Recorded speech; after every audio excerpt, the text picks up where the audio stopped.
Welcome to జనమాట. నేను మీ చంద్ర. ఈరోజు ఈనాడు ఆంధ్రజ్యోతి జగన్మోహన్ రెడ్డి గారి గురించి ఎలాంటి వార్తలు రాశారు, ఆ వార్తలు ఉన్న మర్మం ఏంటి, ఆ విశ్లేషణ చేసే ప్రయత్నం చేద్దాం. ఇక్కడ విషయం దాచి సమాచారం ఇచ్చింది కానీ అసలు సంగతి వెల్లడించలేదు.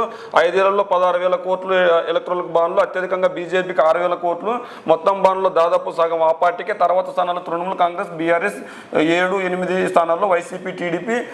ఎస్బీఐ ఇచ్చిన డేట్ను వెబ్సైట్లో పెట్టిన ఈసీ ఏ కంపెనీ ఏ పార్టీకి ఎంత ఇచ్చిందో వివరాలు, పార్టీలు కంపెనీల మధ్య బ్రాండ్ ట్రస్ట్ కంపెనీలు ఇచ్చే నిధులన్నీ పార్టీలకు మళ్లించడమే పని. 11 ఏళ్లలో పార్టీలకు 2,256 కోట్ల విరాళాలు. వీటిలో 70% బీజేపీకి వెల్లడించిన రైటర్స్ ప్రశ్నలకు స్పందించని బ్రాండ్ ట్రస్ట్. ఏదైతే ఎలక్ట్రానిక్ బ్రాండ్లకు సంబంధించి సుప్రీంకోర్టు తప్పనిసరి వెల్లడించాలని చెప్పిందో ఆ వెల్లడైతే అయింది. కానీ విషయం దాసి సమాచారం ఇచ్చింది అని ఒక వార్త రాసుకొచ్చారు. ఏదైతే ఇంకో వార్త విషయానికి వస్తే 2029లో జమిలీ ఎన్నికలు నిర్వహించే అవకాశం ఉందని చెప్తున్నారు. 3 అంచెల ఎన్నికలు 2 దశల్లో జరిపి తొలుత లోక్సభ అసెంబ్లీ ఎన్నికలు, తర్వాత 100 రోజుల్లో స్థానిక సంస్థలకు ఒకే దేశం ఒకే ఎన్నికకు పచ్చ జెండా. రామ్నాథ్ కోవింద్ కమిటీ సిఫార్సు, రాష్ట్రపతి ముర్ముకు 18,000 పేజీల నివేదిక. హంగ్ ఏర్పడిన అవిశ్వాసం నెగ్గిన లోక్సభకు మళ్లీ ఎన్నికలు. సర్కార్ ఇక్కడ చూడండి, హంగ్ ఏర్పడిన అవిశ్వాసం నెగ్గిన లోక్సభకు మళ్లీ ఎన్నికలు నిర్వహించే అవకాశం ఉందని. సర్కార్ పదవికాల టర్మ్ ముగిసేదాకా అసెంబ్లీ మధ్యలో రద్దయి ఎన్నికలు వస్తే వాటి గడువు లోక్సభ టర్మ్ పూర్తయ్యేదాకా ఇందుకోసం రాజ్యాంగాన్ని సవరించాలి. దేశమంతా ఒకే ఓటర్ల జాబితా, ఐడి కార్డు, ఉన్నత స్థాయి కమిటీ కీలక సిఫార్సులు. ఇంకా ఎన్నికలే ఉండవు. కాంగ్రెస్ విమర్శలు చేసింది. ఏదైతే ఒకే నేషన్ ఒకే ఎన్నిక అని ఒక చట్టాన్ని తీసుకొని వచ్చింది కేంద్రం. దీనివల్ల ఉపయోగాలు ఉంటాయి, అంటే కొంతమంది ఏం చెప్తున్నారు దీనివల్ల ప్రయోజనాలు ఉన్నాయి, కొంతమంది అప్రయోజనాలు ఉన్నాయి. ఏదేమైనప్పటికీ అన్నింటినీ దృష్టిలో పెట్టుకొని ఏది మంచి జరిగితే ఆ మంచిని ముందుకు తీసుకెళ్లాలని యావత్ ప్రపంచం కోరుకుంటుంది. ఏదేమైనప్పటికీ భారతదేశం ఒకే నేషన్ ఒకే ఎన్నిక అన్నది ఖచ్చితంగా చాలా వరకు ఎన్నికల ఖర్చును అయితే తగ్గిస్తుంది, సమయాన్ని కూడా తగ్గిస్తుంది. ఎందుకు ఎన్నికల ఖర్చును ఎన్నికల సమయాన్ని తగ్గిస్తుంది అంటే ఒకే నేషన్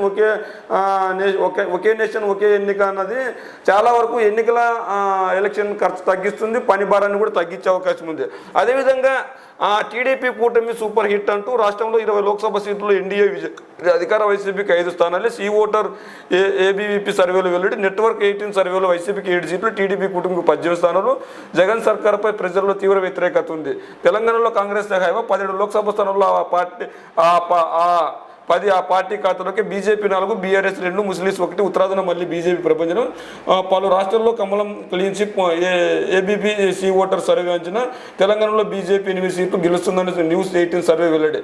ఏదైతే ఒక టీడీపీ జనసేన బీజేపీ పొత్తు పెట్టుకున్న తర్వాత ఆ హిట్ బంపర్ హిట్ అయిందని చెప్పి ఒక వార్త రాసుకొచ్చింది. దానికి సంబంధించి సి ఓటర్కి సంబంధించి న్యూస్ 18కి సంబంధించి వీళ్ళు వెలువరిచారు. ఏదేమైనప్పటికీ ఖచ్చితంగా టీడీపీ జనసేన బీజేపీ గెలుస్తుందని ఈ 2 సర్వే సంస్థలు మాత్రమే చెప్పాయి. కానీ వైఎస్ఆర్సీపీ గెలుస్తుందని దాదాపు 10 సర్వే సంస్థలు చెప్పాయి. మరి ఆ 10 సర్వే సంస్థలు ఎందుకు దాస్తుంది? మరి ఇదే టీడీపీ, ఇదే జనసేన, బీజేపీ, మరి ఇదే ఆంధ్రజ్యోతి పత్రిక ఆ సర్వే సంస్థలు వెల్లడించిన సర్వేలు కూడా వెల్లడించాలి కదా.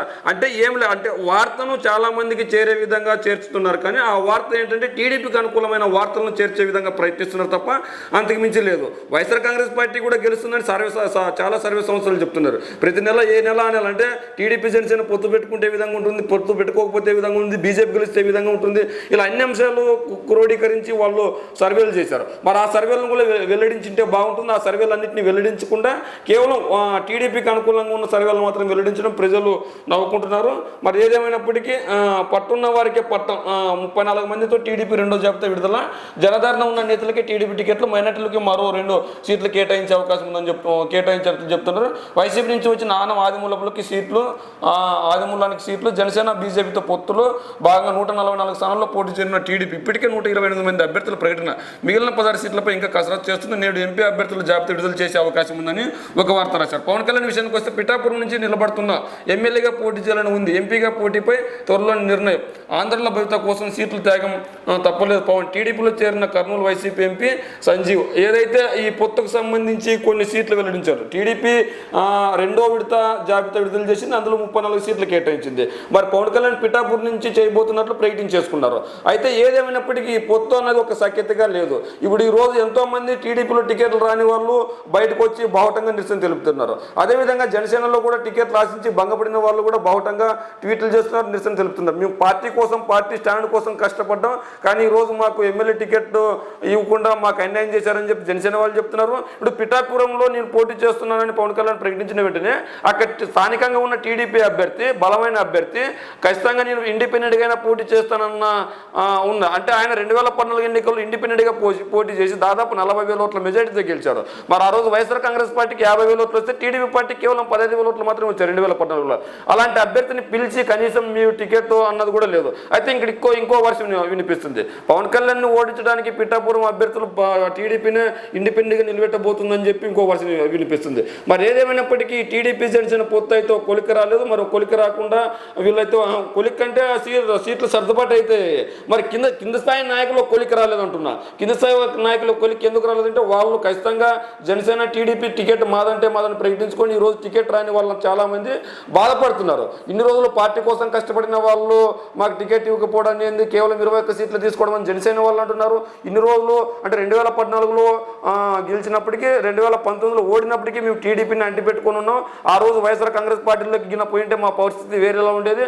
అలా పోకుండా ఈరోజు టీడీపీ పార్టీని అంటిపెట్టుకుని ఉన్న మాకు టికెట్ ఇవ్వకపోవడాన్ని ఎలా అని చెప్పేసి వాళ్ళు తెలుపుతున్నారు. అదేవిధంగా చంద్రబాబు నాయుడు గారి ఇంటి దగ్గర నిరసన సేవలు కూడా తగులుతున్నాయి. మరి ఇవన్నీ చూస్తుంటే ఖచ్చితంగా ఈ టీడీపీ జనసేన పొత్తు ఎటు దారి తీస్తుందో మనకి ఇంకా పూర్తిగా తెలియలేదు. అదేవిధంగా బీజేపీకి కూడా అసంతృప్తి వెళ్ళగక్కింది. ఏదైతే టీడీపీ ఓడిపోయే సీట్లు ఉన్నాయో ఆ సీట్లను మాత్రమే టీడీపీ మాకు కేటాయించింది, మాతో సంప్రదింపులు జరపకుండా రెండో జాబితా ఎలా రిలీజ్ చేస్తారని కూడా బీజేపీ రాష్ట్ర నాయకులు ప్రశ్నిస్తూ వాళ్ళ కేంద్ర నాయకులకు లేఖ రాశారు. అంటే ఇక్కడ ఎవరికి వాళ్ళే లోపల ముసుగులో గుద్దులాటలాగా ఉంది పరిస్థితి. అయితే పైకేమో భీకరంగా కనిపిస్తున్నారు. కనిపించినప్పటికీ పొత్తు నిలబడుతుందా నిలబడదు అనేది మనం చూడాలి.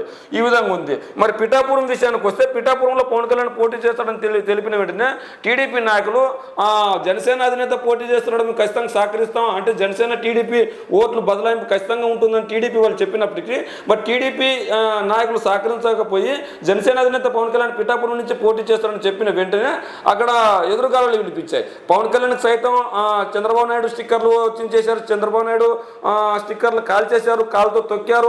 ఇలాంటి ఎన్నో అవమాన్య సంఘటనలు జరిగాయి. పిఠాపురం ఎమ్మెల్యే టీడీపీ ఎమ్మెల్యే ఇన్ఛార్జికు పిలిచి అని పిలిచినా కూడా నేను రాలేని ఈ రోజు అని కరాఖండికి చెప్పేశారు. అలాంటి వార్తలు వీళ్ళకి ఏం కనపడు. ఎందుకంటే పిఠాపురంలో అంత పెద్ద ఎత్తున నిరసన శిఖలు తగిలినా కూడా వీళ్ళు ఒక్క వార్త అంటే ఒక్క వార్త రాయలేదు.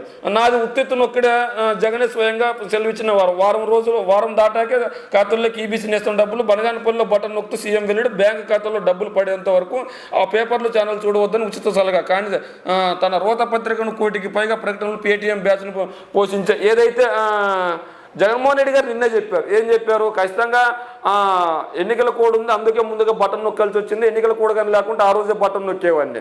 కానీ వీళ్ళు ఏంటంటే ప్రజలను మభ్యపెట్టే ప్రయత్నం చేస్తున్నారు. కానీ జగన్మోహన్ రెడ్డి గారు ఏం చెప్పారు? ఒక వారం అటు ఇటుగా పడితే ఖచ్చితంగా మీ ఖాతాలో అయితే డబ్బులు పడతాయని భరోసా ఇచ్చారు. కానీ ఆ భరోసా ఇచ్చిన మాట రాయరు, ఉత్తు నొక్కడే అని రాస్తారు. ఎందుకంటే ఖచ్చితంగా వీళ్ళు జగన్మోహన్ రెడ్డి గారు మంచి చేస్తే మంచిని వీళ్ళు చూసుకొని తట్టుకోలేరు అనమాట. ఎందుకంటే జగన్మోహన్ రెడ్డి గారు మంచి చేసింది పేద ప్రజల కోసం, కానీ వీళ్ళకు కావాల్సింది పెత్తందారులకు మంచి చేయాలని కోరుకుంటున్నారు. కానీ జగన్మోహన్ రెడ్డి గారు ఆ పరిస్థితి తీసుకొని రాలేదు. ఈ రోజు జగన్మోహన్ రెడ్డి గారు ఖచ్చితంగా పేద ప్రజల వైపు ఉన్నారు, పేద ప్రజలకు మంచి చేస్తారన్న భరోసా ఇచ్చారు. మరి జగన్మోహన్ రెడ్డి గారు ఖచ్చితంగా 100% డబ్బులు పడేలా చేస్తారని చెప్పారు. కాబట్టి 100% డబ్బులు పడేలా చేస్తారు. ఒక వారం తర్వాత డబ్బులు పడతాయని వాళ్ళు ఒప్పుకుంటున్నారు. అంటే జగన్మోహన్ రెడ్డి గారు చెప్పారు ఆ విషయం. మరి ఇప్పుడు ఇందులో తప్పే బుద్ధి. అయితే జగన్మోహన్ రెడ్డి గారు చేస్తున్న పనులన్నీ వీళ్ళకి కర్కశంగా కనిపిస్తాయి. అయితే చంద్రబాబు వీళ్ళు చేస్తున్న పనులేమో మంచిగా కనిపిస్తాయి. మనం ఇక్కడ ఈనాడు వార్తాపత్రికకు సంబంధించి వార్తలు చూసుకున్నట్లయితే ఈరోజు అడ్వర్టైజ్మెంట్ లెక్క వేసింది. అందుకు 5వ పేజీలో ప్రింట్ పేజీ ముద్రించింది.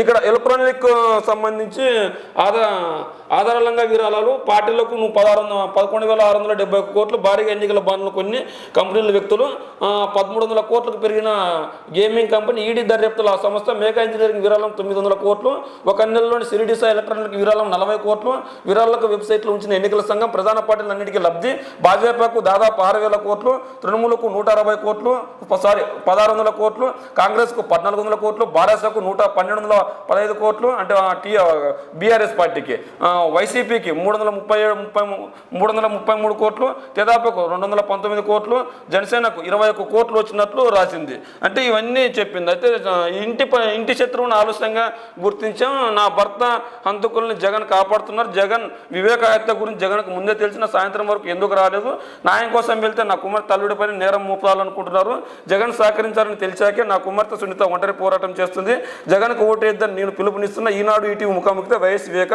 సత్యమణి. సౌభాగ్యమ్మ గారు 2014 ఎన్నికలకు ముందు ఎవరైతే వివేకానంద రెడ్డి, జగన్మోహన్ రెడ్డి గారు వైఎస్ విజయమ్మపై పోటీ చేసినప్పుడే మా భర్తకు ఓటేని ఆవిడ అడిగింది. కానీ ఆ రోజు పులివెందుల ప్రజలు, కడప ప్రజలు ఎవరు వాళ్ళ మాటలు నమ్మలేదు. నిజమైన వారసుడు రాజశేఖర రెడ్డి కొడుకు జగన్మోహన్ రెడ్డి గారు ఆ రోజు నమ్మారు. ప్రజలు భవిష్యత్తు కోసం జగన్మోహన్ రెడ్డి గారిని ఆ రోజు పులివెందుల కడప ప్రజలు విజయమ్మ గారిని పులివెందుల ఎమ్మెల్యేగా, కడప ఎంపీగా జగన్మోహన్ రెడ్డి గారిని నిలబెట్టుకున్నారు. కానీ ఆ రోజు రాజశేఖర రెడ్డి గారు చనిపోయిన తర్వాత సొంత బాబాయ్ అండి అన్న కొడుక్కి తోడుగా ఉండాల్సిన వివేకానంద రెడ్డి అదే సొంత రాజశేఖర రెడ్డి కుటుంబం తిరుగుబాటు జెండా ఎగరవేశారు. మరి ఇలాంటి పరిస్థితి, ఇలాంటి పనులన్నీ ఎందుకు చేశారు మరి ఆ రోజు? మరి చంద్రబాబు నాయుడు గారి హయాంలో వివేకానంద రెడ్డి హత్య జరిగితే జగన్మోహన్ రెడ్డి గారికి ఏం సంబంధం? చంద్రబాబు నాయుడు గారి హయాంలో వివేకానంద రెడ్డి హత్య జరిగింది. మరి చంద్రబాబు నాయుడు గారు పోలీసు వ్యవస్థ పటిష్టంగా పనిచేసింటే ఈరోజు జగన్మోహన్ రెడ్డి గారిని ప్రశ్నించే పరిస్థితి ఎందుకు ఉంది? చంద్రబాబు నాయుడు గారు ఆ రోజే సిబిఐ కానీ ఈడీ కానీ ఎంక్వైరీ చేసింటే ఈరోజు జగన్మోహన్ రెడ్డి గారికి ఆ పరిస్థితి ఎందుకు వచ్చేది? అంటే జగన్మోహన్ రెడ్డి గారు ఖచ్చితంగా సిబిఐ ఈడీ ఎంక్వైరీ వేయాలని మొదట కోరిందే జగన్మోహన్ రెడ్డి గారు. కానీ ఆ వార్తను వీళ్ళంతా కప్పిపుచ్చి ఆ రోజు లేనిపోని వార్తలని రాశారు. నిజంగా జగన్మోహన్ రెడ్డి గారు అలాంటి పరిస్థితి దాచాల్సిన పరిస్థితి ఉంటే మరి సిబిఐ ఎంక్వైరీ మొదటిగా ఎందుకు కోరుతాడు? అంటే జగన్మోహన్ రెడ్డి గారికి అక్కడ ఏం జరిగిందో నిజాలు తెలియవు. కానీ వీళ్ళు ఏం చెప్తున్నారంటే ఖచ్చితంగా ఈ హత్య వెనుక జగన్మోహన్ రెడ్డి గారు వెనకే ఉన్నారని. ఈ ఎన్నికల ముందు ఎందుకు వచ్చారమ్మ బయటికి తల్లి? మరి ఎన్నికలకు అప్పుడే రావచ్చు కదా. కాంగ్రెస్ పార్టీలో నుంచి బయటకు వచ్చిన జగన్మోహన్ రెడ్డి గారిపై కక్ష కట్టింది మీ భర్త. ఆ రోజు అంతే జగన్మోహన్ రెడ్డి గారిపై పోటీ చేశారు, విజయమ్మపై పోటీ చేశారు. మళ్ళీ ఈ రోజు ఎన్నికలు వస్తున్నాయి కాబట్టి ఒకవైపు మీ కూతురు, మరోవైపు జగనన్న చెల్లెలు విడదీసి కక్ష రాజకీయాలు చేస్తున్నారు. ఇవన్నీ చూస్తుంటే జగన్మోహన్ రెడ్డి గారిపై కక్ష కట్టుకున్నట్లు అనిపిస్తుంది. అంతకు మించి ఏం లేదు ఇక్కడ. మనం ఎంత పిఠాపురం నుంచే పోటీ, లోక్సభ స్థానంలోని పోటీకి ఆలోచిస్తున్న భాజపా పొత్తులు జగన్ తోక కత్తిరిస్తున్నాం. ఇన్నాళ్ళు ఏం అడగలేదు, ఇప్పుడు అడుగుతున్నా. రాష్ట్రం కోసం మీ పొత్తును గెలిపించండి, అప్పులు చేయం, సంపద సృష్టించి ప్రజలకు పంచుతాం, పొత్తు ధర్మం విసర్మిస్తే క్రమశిక్షణ చర్యలు. జనసేన అధ్యక్షుడు పవన్ కళ్యాణ్ పైన తిరుగుబాటు జెండా ఎగరవేశారు అక్కడ పిఠాపురంలో. నువ్వు కత్తిరించేది ఏంది? పవన్ కళ్యాణ్ నువ్వు 21 సీట్లు తీసుకున్నప్పుడే జగన్ తోక కత్తిరించాడు. జగన్ 170 ఈ రోజుకి పోటీ చేస్తున్నాడు. మరి టీడీపీ కానీ, జనసేన కానీ, బీజేపీ కానీ ఆ ధైర్యం, ఆ త్యాగం ఎందుకు చేయలేకపోతుంది? అంటే ఖచ్చితంగా ఇక్కడ బలమైన పార్టీ వైఎస్ఆర్ కాంగ్రెస్ పార్టీ అని మీరు ఒప్పుకుంటున్నారు. మీ ముగ్గురు పార్టీలు పొత్తు పెట్టుకున్నప్పుడే మీ డొల్లతనం బయటపడింది. ప్రత్యేక హోదా ఇవ్వని బీజేపీతో పొత్తు పెట్టుకుంటారు, మనకి ప్రత్యేక నిధులు ఇవ్వని బీజేపీతో పొత్తు పెట్టుకుంటారు, విశాఖ రైల్వే జోన్ గుర్తించిన బీజేపీతో పొత్తు పెట్టుకుంటారు, పోలవరానికి నిధులు ఇవ్వని బీజేపీతో పొత్తు పెట్టుకుంటారు, మా తెలంగాణలో ఉన్న మన వాటాలు ఇవన్నీ బీజేపీతో పొత్తు పెట్టుకుంటారు. బీజేపీని ఒక మాట అంటే ఒక మాట ప్రశ్నించరు, అదే బీజేపీ సంకనెక్కుతారు. అదే బీజేపీకి ప్రజాబలం లేకుండా 10 అసెంబ్లీ 6 ఎంపీ స్థానాలు కేటాయిస్తారు. అంటే ఇక్కడ బీజేపీకి మీరు బీజేపీకి భయపడి మీ ఎమ్మెల్యేలను, మీ ఎంపీ స్థానాలు వాళ్ళకి త్యాగం చేశారు. ఇక్కడ తోక ముడిచింది జగన్మోహన్ రెడ్డి గారు కాదు, Janasena party, TDP party BJP తోక ముడిచింది. టీడీపీ జనసేన తోక ముడిచే వాళ్ళకి ఎంపీ ఎమ్మెల్యే స్థానాలు కట్టబెడుతున్నారు. లేదంటే ఈ రోజు ఆ పరిస్థితి వచ్చేది కాదు. ఖచ్చితంగా పెట్రోల్ డీజిల్ ధరల తగ్గింపు, లీటర్కు 2 చొప్పున ఉపశమనం, జమిలీ ఎన్నికలకే జై రామ్నాథ్ కోవింద్ కమిటీ ఏకగ్రీవ సిఫార్సు, తొలుత లోక్సభ అసెంబ్లీలకు, ఆ తర్వాత స్థానిక సంస్థలకు రాష్ట్రపతి ముర్ములకు నివేదిక పంపించారు. అంటే 2029 ఎన్నికలకు వచ్చినప్పుడు ఖచ్చితంగా జమిలీ ఎన్నికలు ఉంటాయని చెప్పారు. అదేవిధంగా పెట్రోల్ డీజిల్ ధరలు తగ్గించారు. వాహన ధరలు ఖచ్చితంగా ఇది ఊటనిచ్చే అంశం. ఎందుకంటే ధరలు పెరిగిపోతున్న తరుణంలో ₹2 తగ్గించారు. అయితే ఇక్కడ ఇంకోటి కూడా మనం చర్చించుకోవాలి. ఇమ్మడి మిబ్బడిగా ₹5, ₹10 అంటే పెంచినప్పుడల్లా 50 పైసలు, 60 పైసలు, రూపాయి 100 రూపాయలు పెంచుకుంటూ పోయి ఎప్పుడో ఒకసారి ₹2 తగ్గించినంత మాత్రం తగ్గినట్లు కాదు. వీళ్ళు ఒక ₹10-15 తగ్గించే ఉంటే కనుక వాహనదారులకు మంచి ఊరటనిచ్చే అంశం అనమాట. ఇలా 10-15 రూపాయలు పెంచేసి కేవలం ₹2 తగ్గించేసి మేము తగ్గించామని చెప్పుకోవడం తప్పు. ఖచ్చితంగా ఎవరైతే తగ్గించారో వాళ్ళు ఒక ₹15, ₹20 తగ్గించింటే ఖచ్చితంగా ప్రజలు హర్షించేవాళ్ళు. మరి జమిలీ ఎన్నికలకు కూడా మనం ఇంతకుముందు చర్చించుకున్నాం. ఇక్కడ ఇంకోటి, కేంద్ర ఎన్నికల సంఘానికి 2 కొత్త కమిషనర్లు, మాజీ ఐఏఎస్ జ్ఞానేష్ కుమార్, సుఖ్దూర్ సింగ్ సింధు ఎంపిక. ప్రధాని నేతృత్వంలోని కమిటీ నిర్ణయం. ప్రభుత్వ అధికారిక ప్రకటన రాకముందే పేర్లు వెల్లడించిన ఆధార్ రంజన్ చౌదరి అనుసరించిన విధానం సక్రమంగా లేదంటూ అసమ్మతి తెలిపిన కాంగ్రెస్ నేత.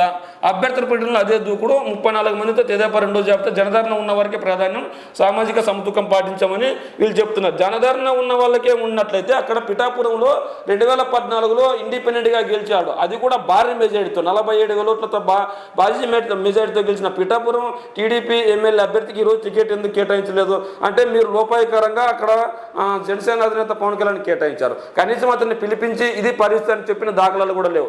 మరి ఏదేమైనప్పటికీ ఈనాడు, ఆంధ్రజ్యోతి ఎలాంటి వార్తలు రాసాయో మీ కామెంట్ రూమ్లో తెలియజేయండి.